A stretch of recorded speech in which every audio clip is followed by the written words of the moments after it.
Pues continuamos hablando del nuevo modelo educativo. Conversamos con el profesor Rodolfo Ramírez y con la doctora María Mercedes Ruiz. Profesor, hablábamos del maestro, esta figura fundamental, desde luego, en la educación. ¿Cómo es visto ahora, particularmente en el nuevo modelo educativo? Y abordemos este papel que ustedes han resaltado a lo largo de esta conversación, el del descrédito, particularmente a partir de lo que vienen haciendo en estos momentos. ¿Cómo debieran de cambiar y cómo se les va a exigir el cambio? Me parece un tema bastante bien ubicado, porque el modelo ahora, paradójicamente, después de un discurso, un relato social compartido en el que se trató de demostrar cada día que los profesores eran incompetentes, no solo incompetentes, ¿no?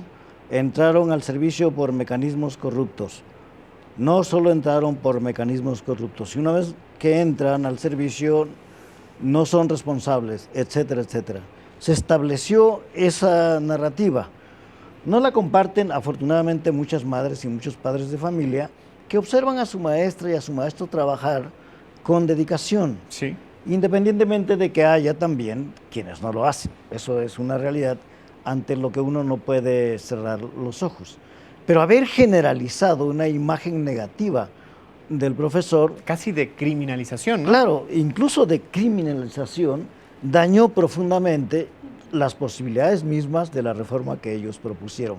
Es decir, la reforma que lanzaron en 2013 no tiene quien lo apoye entre los actores centrales del cambio educativo, que son las maestras y los maestros. Ahora, paradójicamente el modelo dice, no, nuestros maestros son profesionales, tienen que hacer esto, tienen que lograr tal cosa, confiamos en ellos, etcétera. ¿Y qué propone el modelo? Pues aquí, otra vez, el asunto es que nos queda tan poco tiempo.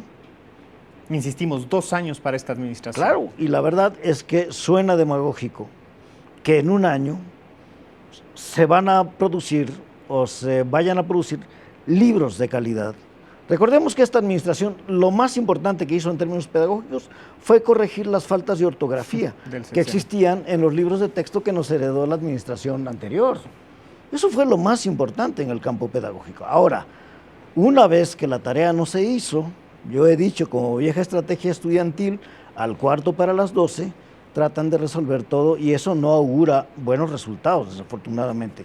Yo pido que la prisa política no sacrifique la calidad técnica, en primer lugar. En segundo lugar, que es mejor que la propuesta pedagógica se dialogue, se trabaje con los profesores y no tengan la prisa de publicarla ahora en mayo de este año para que en septiembre del siguiente o en agosto empiecen una serie de cursos breves, mensuales, para decir que ya se implantó el modelo. Solo quien no conoce cómo funciona la realidad educativa piensa que la práctica educativa se cambia mediante talleres breves de cada mes o mediante un curso intensivo. No es así. Cambiar la forma de trabajo, cambiar una práctica social, demanda convencer al actor. Uno, demanda también que tenga nuevas capacidades profesionales. Claro. Yo le llamo eso, exige un proceso de aprendizaje profesional que no sucede de la noche a la mañana. Entonces hay que asumir la realidad del cambio. Los países que han logrado mejores resultados es que hacen programas de cambio no de 2 años, de varias décadas. ¿Qué, 2, 3 décadas? Claro, y adoptan, vamos a introducir una nueva forma de trabajo en nuestras aulas y esto nos va a llevar tiempo. Y es que además, doctora, quienes hemos sido maestros, quienes hemos sido profesores, sabemos que no hay fórmulas que se repitan como si fuera una gelatina, ¿no? Habrá realidades distintas a grupos. Hemos tenido nosotros un mismo grado, nos enfrentamos a distintos grupos y las realidades son distintas y hay que responder a nuestros alumnos, a esos grupos de alumnos totalmente distintos. Es decir, necesitaría darse esa prueba y error de lo que arranca. Yo creo que los maestros lo vienen haciendo. Ese es un poco lo que estamos cuestionando, que el nuevo modelo y en general la reforma educativa no ha recuperado todos los saberes pedagógicos que los maestros han logrado acumular a lo largo de su carrera o su trayectoria profesional. Entonces digo, cuando uno visita las escuelas, yo realmente me sorprendo mucho, ¿no? Y visito escuelas particularmente en zonas vulnerables, y en esas escuelas yo observo todo lo que hacen los maestros para que sus alumnos tengan una narrativa, se puedan expresar muy bien, puedan leer. Entonces, más bien, yo creo que una tarea muy importante que la Secretaría y los equipos técnicos no han hecho es cómo recuperar lo mejor que sí hacen los maestros. Porque tal como señalaba el maestro Rodolfo, lo que han venido señalando por lo menos de diciembre de 2012 hasta la fecha, es como al mal maestro, ¿no? Aquel que no trabaja, aquel que desarrolla prácticas memorísticas y demás.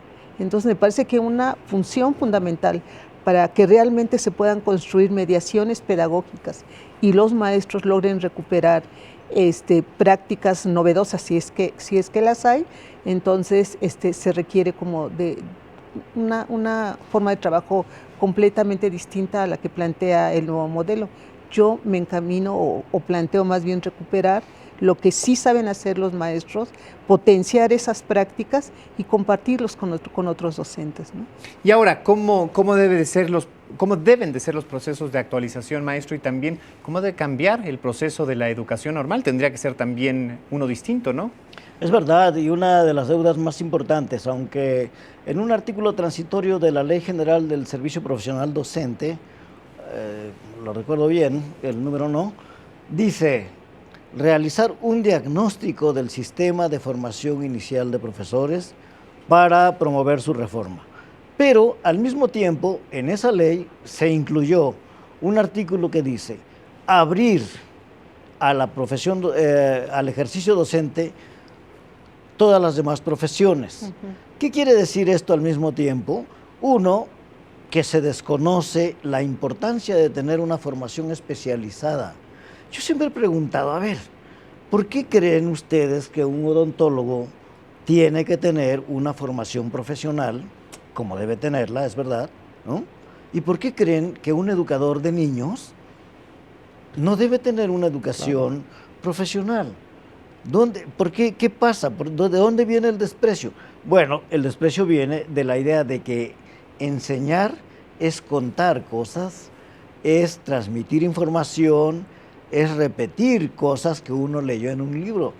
Y hay que decirles a estos señores que están totalmente equivocados. Enseñar no es eso, educar no es eso, es crear situaciones, actividades, seleccionar materiales para que los niños en efecto piensen, elaboren ideas propias, sepan reflexionar, observar, argumentar. Ese es un esfuerzo que está realizando, como lo dice Mercedes, hace mucho tiempo en muchas escuelas. ¿Por qué no se logra? Porque hay un sistema burocrático que aplasta la iniciativa. ¿Por qué no se logra? Porque también, eso sí es verdad, ese sistema burocrático estaba bastante fusionado con la dirigencia sindical y la educación pasaba a segundo o a tercer plano en muchos lugares, no en todos. Quiero ser consistente con lo que he dicho. Bueno, asumamos que eso creó una manera de estar en la escuela que hay que cambiar poco a poco. Y entre los cambios más importantes hay que transformar la formación inicial, pero en eso el modelo tiene una deuda. No dice claramente cómo va a proceder para elaborar nuevos programas. Pero no sería lo mejor. En 2012, la administración anterior inició un cambio curricular en los 4 meses que le quedaban, que resultó un desastre en las escuelas de formación inicial. Este plan está planteado exactamente igual, que en 2018 entrará un nuevo plan de estudios en las escuelas normales en septiembre y van a tener 4 meses para impulsarlo. Están repitiendo estrictamente la experiencia de la administración anterior que probó que es un fracaso. A diferencia de la reforma de los años 90 en educación preescolar, licenciatura en educación preescolar y primaria, por lo menos, donde hubo un fuerte impulso a la formación a las escuelas normales. Hay que corregir mucho ahí también, pero hay que corregirlo con esta idea de que las prácticas son transformables. Y yo creo que otro campo totalmente abandonado en esta administración fue la formación continua. como el remolino de la evaluación les quitó todos los recursos humanos, Sí. no hay programa de formación continua en este sexenio de Enrique Peña, de Chuay Fed y de Aurelio Nuño. Y en este sentido, en el sentido de los maestros y de la evaluación, pues uno de los pilares cuando se dio esta reforma educativa fue el de la evaluación docente. No se dio, como ustedes bien dicen, la presentación de este modelo que debió de haber sido de manera paralela. Ahora que están juntos, ¿cómo debieran convivir? ¿Cómo debieran empatar? Es decir, ¿cómo tiene que darse la evaluación docente con la aplicación de este nuevo modelo educativo? Bueno, este es otro de los cuestionamientos que hemos venido realizando, porque primero tenía que estar el modelo educativo o la propuesta educativa. Sin embargo, en este momento cuando se presenta, bueno, ya desde el año pasado. Entonces, ¿cómo evaluar a los maestros con otro modelo educativo, con otra propuesta o con otra política educativa? Entonces, lo primero que se hizo fue una evaluación a los docentes, y un poco lo que pretendía esta reforma educativa es como esta separación que se había entre el CENTE y la propia Secretaría de Educación Pública, en donde quien de alguna manera señalaba hacia dónde se tiene que orientar la política educativa era el CENTE, y estoy hablando en el sentido estricto de la lideresa que en este momento se encuentra en la cárcel. Sí, sí. Entonces lo que se decía, bueno, esto no había como esta separación, y ahora creo que eso es como lo que yo veo como un avance de este periodo, o sea que cuando Peña Nieto toma posesión, empieza a aludir sobre recuperar la rectoría de la educación.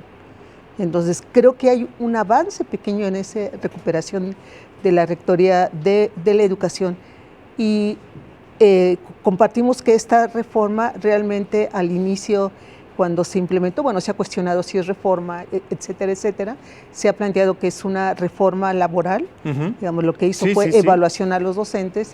Los docentes prácticamente la evaluación tuvo una duración de 8 horas, y bueno, estaba toda la policía y un operativo muy fuerte para que los maestros presentaran este examen. Entonces, nosotros decimos que hasta la forma como se implementó fue bastante negativa.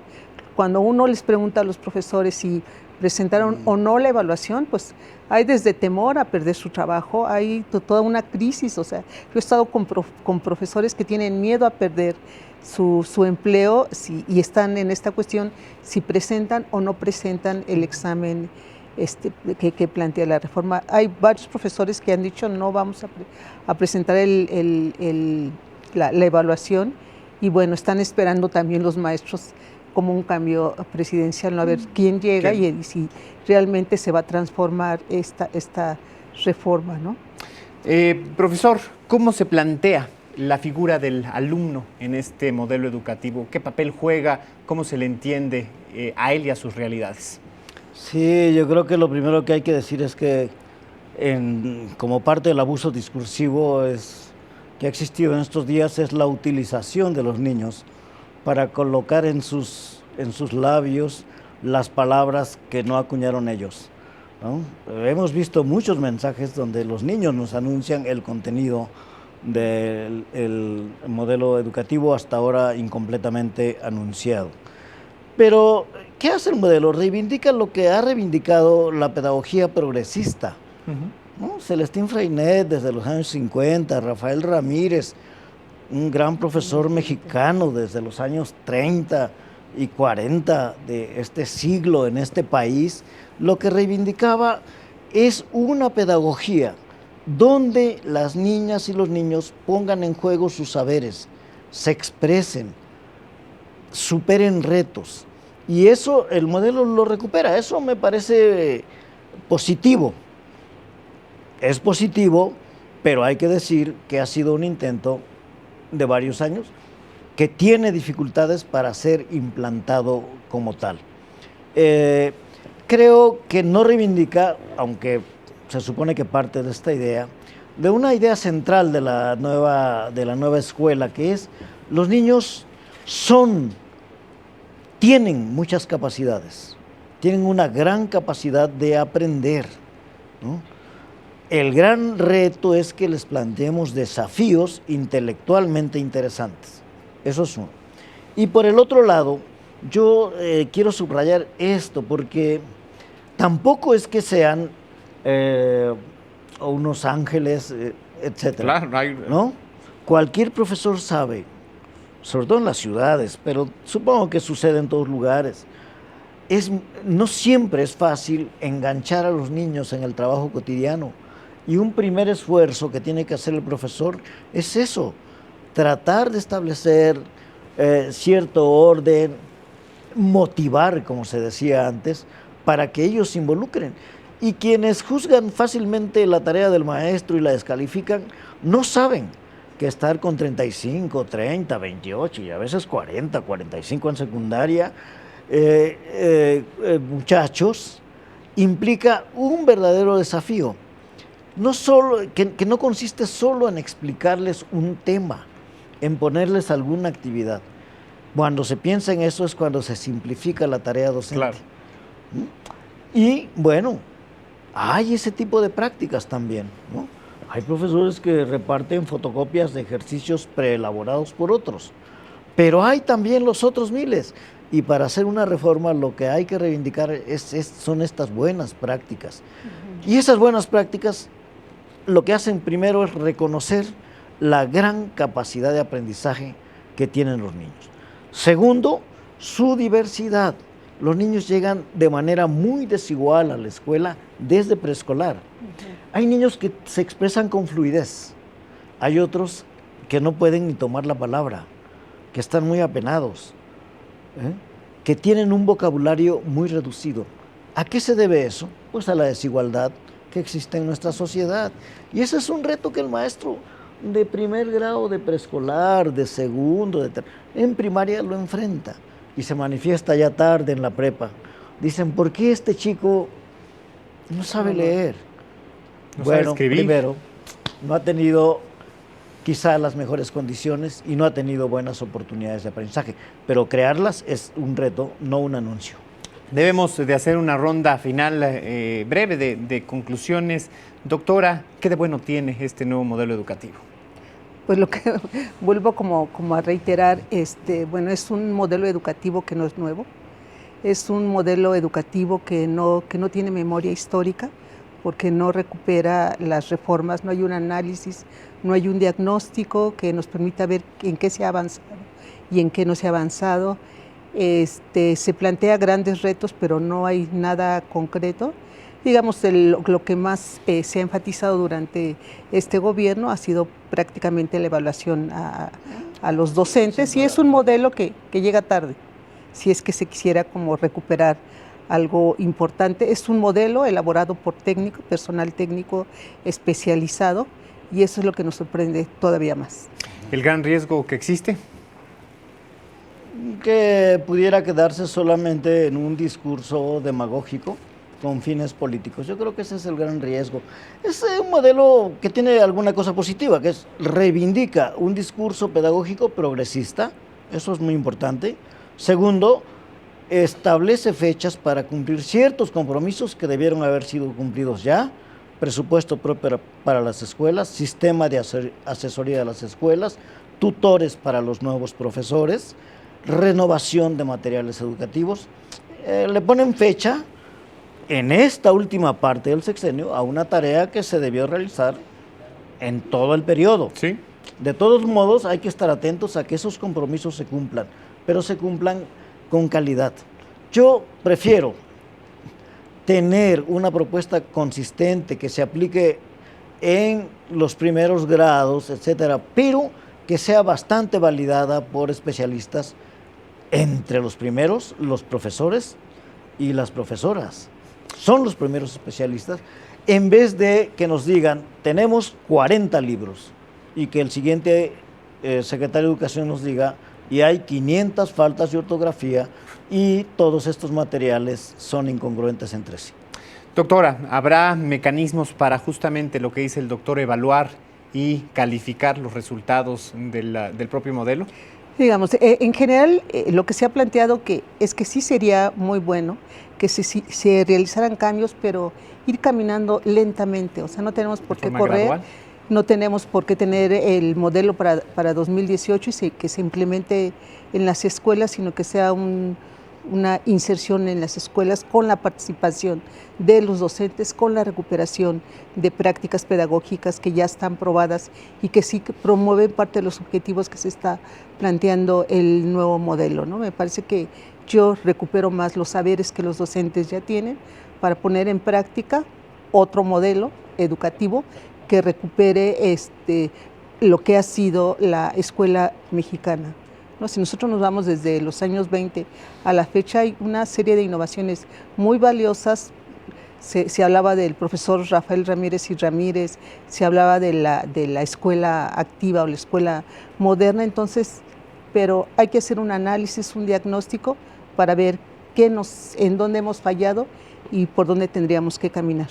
Pero vuelvo a repetir, los maestros van caminando, ¿no? Y los padres de familia, los ciudadanos, los alumnos, ¿cómo podemos exigir los resultados y cómo marcar lo que no se esté cumpliendo o lo que esté saliendo mal, profesor? Yo creo que sí, que una ciudadanía más informada es fundamental para toda democracia y en este caso, donde se trata de un servicio público, el ejercicio de un derecho de todos, yo creo que la ciudadanía es fundamental. Yo pediría acción en dos tipos de cosas. Uno, estar muy atentos a las metas. En segundo lugar, estar muy atento a la calidad de los materiales que nos entregan. En tercer lugar, tener también una visión crítica respecto a los anuncios. No, he oído y ya varios compañeros, incluso ilustrados, digo informados, con formación universitaria, dicen, oye, pero está cambiando muy bien la educación. No, a ver, distingamos entre un anuncio publicitario y la realidad concreta. Bueno, pensamiento crítico. Por último, y creo que es lo central, pienso que hay que ver a la escuela como una institución que tiene una tarea muy compleja. En primer lugar, es decir, educar niños no es enseñarles unas vocales, unas cuentas. Educar niños y tratar de educarlos en su pensamiento, en su manera de ser, en sus valores, es una tarea más compleja que requiere el apoyo de los padres y de las madres de familia, en primer lugar. Y requiere la comprensión también. Lo que ahora se nota en muchas escuelas es que parece que las madres y los padres se enfrentan, prefieren enfrentar al profesor, no apoyan su labor. Y allí hay un tema crítico que no está tocado por la reforma. Es decir, necesitamos forjar una alianza entre escuela y madres y padres. Una vez que estemos de acuerdo en qué tipo de niño, qué tipo de niña queremos contribuir a formar, porque tampoco todo lo forma la escuela, ¿no?